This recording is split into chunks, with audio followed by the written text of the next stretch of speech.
Aye, laddie. Here's your drink. One fireball coming your way.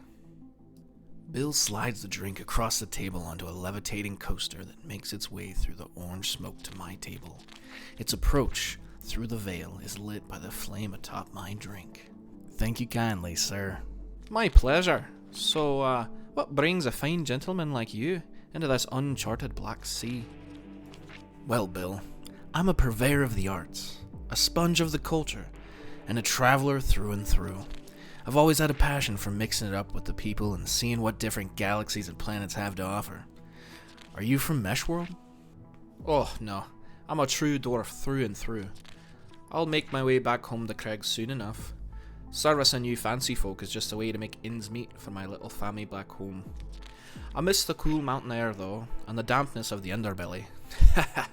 I know it sounds gross, but it is the simple things that you miss on these long treks. Have you ever been to Craig? I paused before answering his question. I have been pleased with my conversation with Bill thus far. The truth of whether or not I've been to Craig was reserved for a select few, and if Bill could tie me to the theft of the golden hammer of Agna, then he could also connect me to many more. The size of the bounty on my head can make any man turn, especially one far away from home and trying to make ends meet. I can't say I have, Bill. Perhaps I'll come back with you someday to sit in the underbelly of the mountains. I give him a smile and a wink, and toss him a few extra DCs. As I get up from the bar, I make my way to the booth where my friend Conrad is sitting. This gruff, armored man looks like he's seen thousands of lives. Mostly because he has. William Lazarus Conrad spent the better part of 20 years working as an avatar pilot for the Inner Worlds. He holds the record for the most kills and most deaths of any pilot in the galaxy. He would have kept the count climbing too, if the darn innards would have let him. Unfortunately, my delightfully cheery friend was released from active duty after failing his psych test several times. Whatever happened on his final mission has not been shared. That gooey center lies inside a hard, uncrackable shell. Hello, Conrad. You talk too much. Well, it's nice to see you too.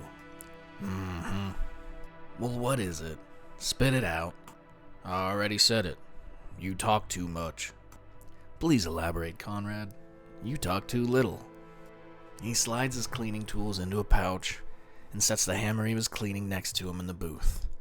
Then with a grunt, a repositioning, and a refocusing of gaze, he looks at me like a dire wolf looks at a less superior, smaller wolf when they keep nibbling on its ears. You fraternizing with everyone you meet, although might seem endearing and sometimes necessary, puts us both at risk, especially me. Unlike you, I don't have the ability to change whenever I want. I have one DNA, notoriety, and barcodes on all 4 quadrants of my body so the innards could identify me if I die out in the field.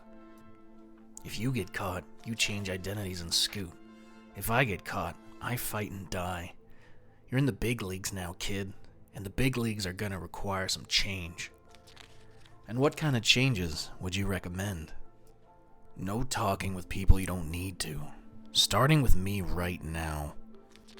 Conrad then stood up in a quiet uproar, snatched his hammer up as if it were weightless, slalomed across the bar and out the door to return to his room. Leaving me alone with my thoughts, again. I wait an appropriate amount of time to not turn any heads, and then I also return to my room.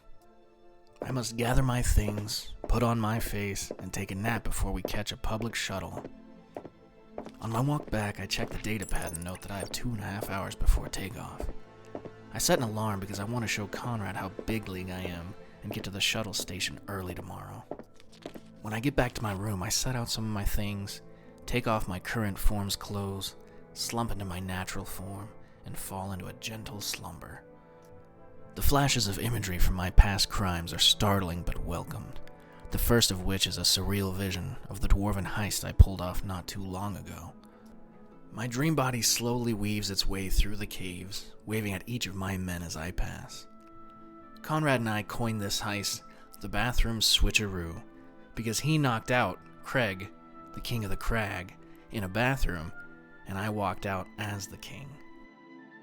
Nobody batted an eye as I took the most important artifact to the dwarven people and walked to my chambers. Then I told each of my guards that I had something very important to attend to and asked them to stay outside. Once inside, I changed back to my normal form and climbed out the window.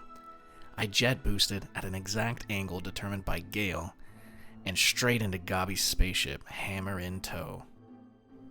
I'm rocked from my slumber by the obnoxiously poignant datapad reminder, which is on its second snooze for some reason. I quickly slip into my clothes while transforming and sprint through the door and down the hallway, filling out my mental checklist as I run.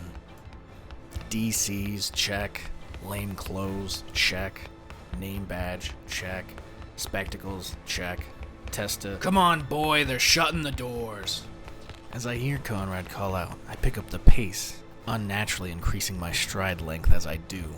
At the last second, I dive through the door as it slams on my identity's shins. With my body halfway in the door, I hold my hand up to Conrad. Could you give a guy a hand? He grabs the back of my shirt and yanks hard. The ripping of fiber and the popping off of shoes are noisy, but luckily most of the people on the bus have their pods in and aren't minding the shenanigans. Conrad looks me over and grunts angrily when he sees my shoeless feet and my dress pants now turned capris. Guess we'll be needing that man's shoes before we land. I motion to a space miner carrying a backpack with pieces of his work suit sticking out. Conrad audibly sighs louder this time. You're lucky your skills are rare, or I'd gut you right here. I'm not bailing you out this time, kid. You get the stinking shoes, you half-bro.